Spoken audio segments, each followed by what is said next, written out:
সারা বছর ফুলকপি পাওয়া গেলেও শীতের ফুলকপির স্বাদ কিন্তু অন্যরকম।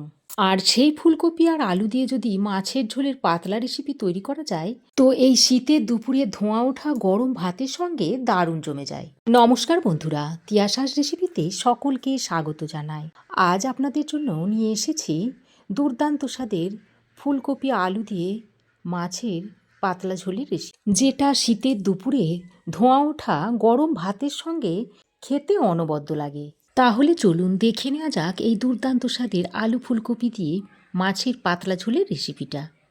ফুলকপি দিয়ে মাছের ঝোলের রেসিপি বানানোর জন্য এখানে আমি 5 পিস রুই মাছ নিয়েছি। এবার আমি এই মাছের মধ্যে নুন, হলুদ আর লঙ্কা মিশিয়ে নিচ্ছি।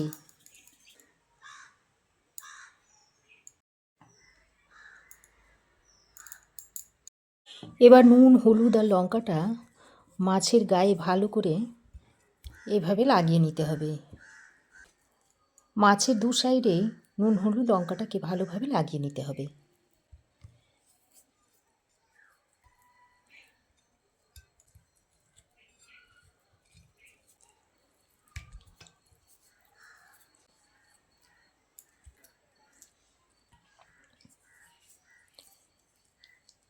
তো দেখুন, মাছের দু সাইডে আমি খুব ভালোভাবে নুন, হলুদ আর লঙ্কাটা মিশিয়ে নিয়েছি।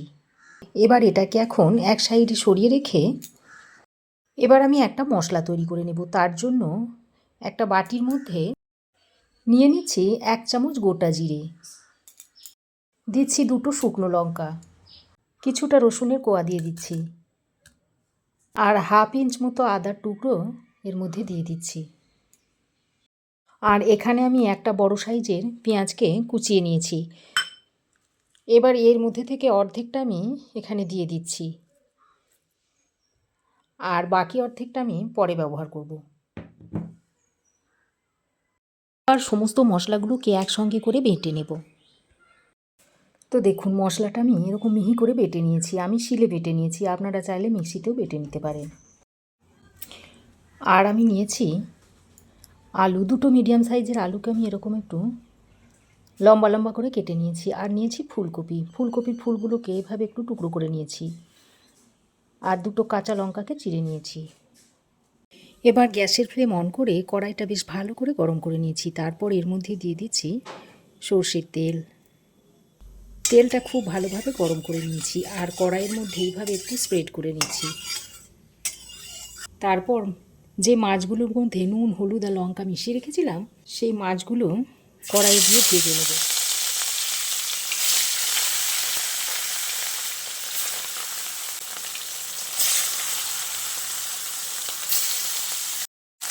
তো দেখুন, সব মাছগুলোকে কড়াইয়ে আমি দিয়ে দিয়েছি। তারপর এইভাবে উল্টে পাল্টে মাছগুলোকে একটু লালচে করে ভেজে নেব।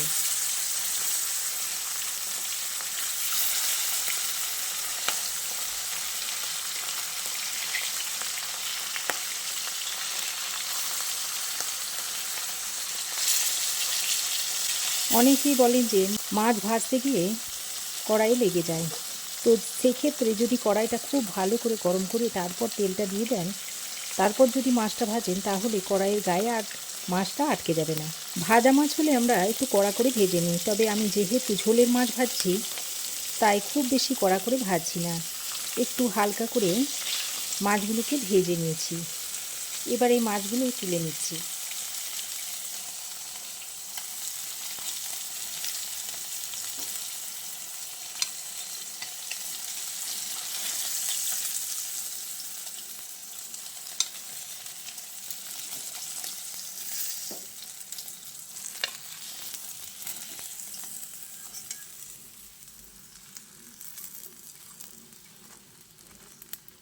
তো মাছ ভেজে তুলে নেওয়ার পর ওই তেলের মধ্যে আমি ফুলকপিগুলোকে ভেজে নিচ্ছি।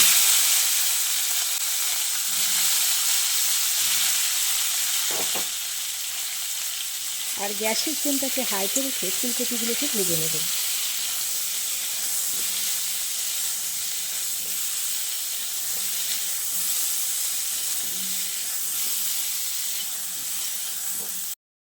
তো ফুলকপিগুলোকে আমি খুব বেশি লাল করে ভাজছি না, হালকা একটু ভেজে নিয়েছি। এবার এই ফুলকপিগুলোকেও তুলে নিচ্ছি।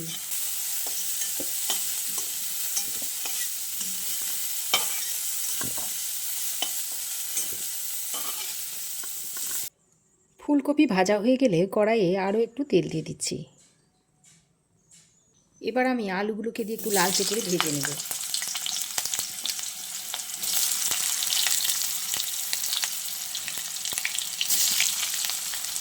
আলুগুলোকে দিয়ে একটু লালচে করে ভেজে নিতে হবে। তো দেখুন আলুগুলোকে আমি এরকম লালচে করে ভেজে নিয়েছি। এবার এই আলুগুলোকেও তুলে নিচ্ছি। যদি মনে করেন যে আলু ও ফুলকপি একসঙ্গে ভেজে নেব তাও ভেজে নিতে পারেন। তো আলু ফুলকপি আমি ভেজে নিয়েছি। ভাজার পর কড়াইয়ের মধ্যে যে তেলটা রয়েছে ওই তেলেই আমি রান্নাটা করে নেব। তার জন্য দিয়ে দিচ্ছি হাফ চামচ মতো কালো জিরে। ফোড়নটা ফুটে আসলে যে অর্ধেক পেঁয়াজটা আমি রেখে দিয়েছিলাম সেই পেঁয়াজটা এর মধ্যে দিয়ে দিচ্ছি। পেঁয়াজটা দিয়ে ফোড়নের সঙ্গে কিছুক্ষণ নেড়ে চেড়ে মিশিয়ে নিচ্ছি। পেঁয়াজটা দিয়ে ফোড়নের সঙ্গে বেশ কিছুক্ষণ ভেজে নিয়েছি। এবার এই পর্যায়ে দিয়ে দিচ্ছি একটা বড় সাইজের কুচনো টমেটো। টমেটোটা দিয়ে পেঁয়াজের সঙ্গে আরও কিছুক্ষণ ভেজে নিতে হবে। টমেটোগুলো দেওয়ার পর অল্প পরিমাণে একটু নুন দিয়ে দিতে হবে, তাহলে টমেটোটা খুব তাড়াতাড়ি সফট হয়ে আসবে। তো নুনটা দিয়ে টমেটোটাকে বেশ কিছুক্ষণ ভেজে নিয়েছি, আর টমেটো দেখুন বেশ অনেকটাই নরম হয়ে গেছে। এবার এই পর্যায়ে যে বেটে রাখা মশলাটা আমি এর মধ্যে দিয়ে দিচ্ছি। সঙ্গে অল্প পরিমাণে বাটিটা দিয়ে একটু জল দিয়ে দিচ্ছি। আর দিয়ে দিচ্ছি ছোটো চামচের 1 চামচ পরিমাণ হলুদ গুঁড়ো। আর রঙের জন্য দিয়ে দিচ্ছি হাফ চামচ পরিমাণ কাশ্মীরি লঙ্কার গুঁড়ো। এবার স্বাদ মতো নুনটাও দিয়ে দিচ্ছি। তারপর মশলাটাকে খুব ভালো করে কষিয়ে নিতে হবে। আর মশলা যত ভালো করে কষাবেন তরকারির স্বাদ কিন্তু ততই বাড়বে। তো খুব ভালো করে নেড়েচেড়ে মিশিয়ে নিয়ে এবার আমি একটা ঢাকনা লাগিয়ে মশলাটাকে খুব ভালো করে কষিয়ে নেব। তো দেখুন ঢাকা দিয়ে দিয়ে লো টু মিডিয়াম ফ্লেমে মশলাটাকে আমি প্রায় 2-3 মিনিট সময় ধরে ভালো করে কষিয়ে নিয়েছি। আর মশলা থেকে দেখুন বেশ তেল ছাড়তেও শুরু করেছে। এবার এই পর্যায়ে আমি ভেজে রাখা আলু, ফুলকপি আর চেরা কাঁচা লঙ্কাটা দিয়ে দিচ্ছি। আর ওই প্লেটে অল্প পরিমাণে একটু জল নিয়ে সেটাও এর মধ্যে দিয়ে দিলাম। এবার আলু ফুলকপিটাকে মশলার সঙ্গে খুব ভালো করে কষিয়ে নিতে হবে। বেশ খানিকক্ষণ আলু ও ফুলকপিটাকে নাড়াচাড়া করে নেওয়ার পর ঢাকনা লাগিয়ে আরও 3-4 মিনিট মতো ভালোভাবে ফুলকপি আলুটাকে মশলার সঙ্গে কষিয়ে নিতে হবে। এর ফলে আলু ও ফুলকপির মধ্যে মশলাটা খুব ভালোভাবে মিশে যাবে। তো ঢাকা দিয়ে আমি আরও 3-4 মিনিট আলু ও ফুলকপিটাকে মশলার সঙ্গে ভালো করে কষিয়ে নিয়েছি। তারপর ঢাকাটা খুলে আরও কয়েকবার নাড়াচাড়া দিয়ে ফুলকপি আলুটাকে কিছুক্ষণের জন্য কষিয়ে নিতে হবে। খুবই একটা সাধারণ রান্না। এই শীতে প্রতিটা ঘরে ঘরে কিন্তু আলু ফুলকপি দিয়ে মাছের ঝোল তৈরি করা হয়। তো অনেকেই অনেকভাবে করেন, তবে আমি কীভাবে করি সেটাই আজকে আপনাদের তুলে ধরেছি। তো দেখুন আলু ও ফুলকপিটাকে মশলার সঙ্গে আরও কি ভালো করে কষিয়ে নিয়েছি। এবার আমি এর মধ্যে পরিমাণ মতো জল দিয়ে দিচ্ছি। আর আজকে আমি যেহেতু পাতলা ঝোল করব তাই একটু জলটা বেশি পরিমাণেই দিয়ে দিলাম। এবার জলটা দিয়ে আবারও সব কিছুকে ভালো করে নেড়ে চেড়ে মিশিয়ে নিতে হবে। জলটা দিয়ে মিশিয়ে নেওয়ার পর আমি বেশ কিছুক্ষণ রান্না করে নিয়েছি। আর ঝোলটা দেখুন এখন বেশ ভালোভাবে ফুটতে শুরু করেছে। ঠিক এই পর্যায়ে আমি ভেজে রাখা মাছগুলো এর মধ্যে দিয়ে দেব।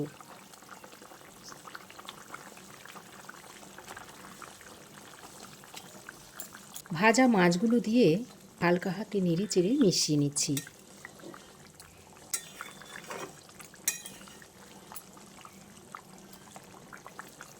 আমি এর মধ্যে কিছু কুচানো ধনেপাতা দিয়ে দিচ্ছি।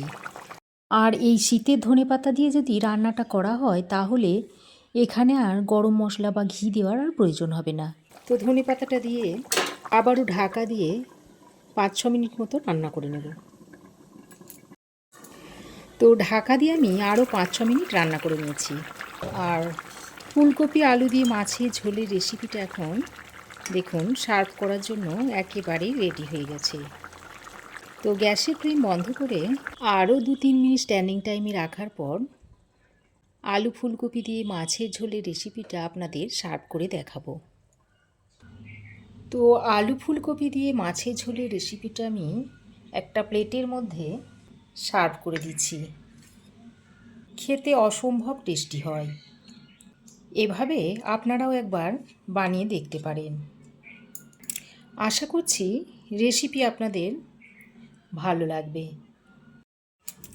তো বন্ধুরা, আমার এই আজকের আলু ফুলকপি দিয়ে মাছের পাতলা ঝোলের রেসিপি আপনাদের কেমন লাগলো অবশ্যই একটা কমেন্ট করে জানাবেন। ভালো লাগলে একটা লাইক ও শেয়ার করবেন। পাশে থাকা বেল আইকনটাও অবশ্যই প্রেস করে দেবেন। আর আমার চ্যানেলে যদি নতুন হয়ে থাকেন তো প্লিজ চ্যানেলটাকে সাবস্ক্রাইব করার অনুরোধ রইল। আজ এ পর্যন্তই। আবার দেখা হবে নতুন কোনো রেসিপি নিয়ে নেক্সট এপিসোডে। সে পর্যন্ত ভালো থাকবেন, সুস্থ থাকবেন। ধন্যবাদ।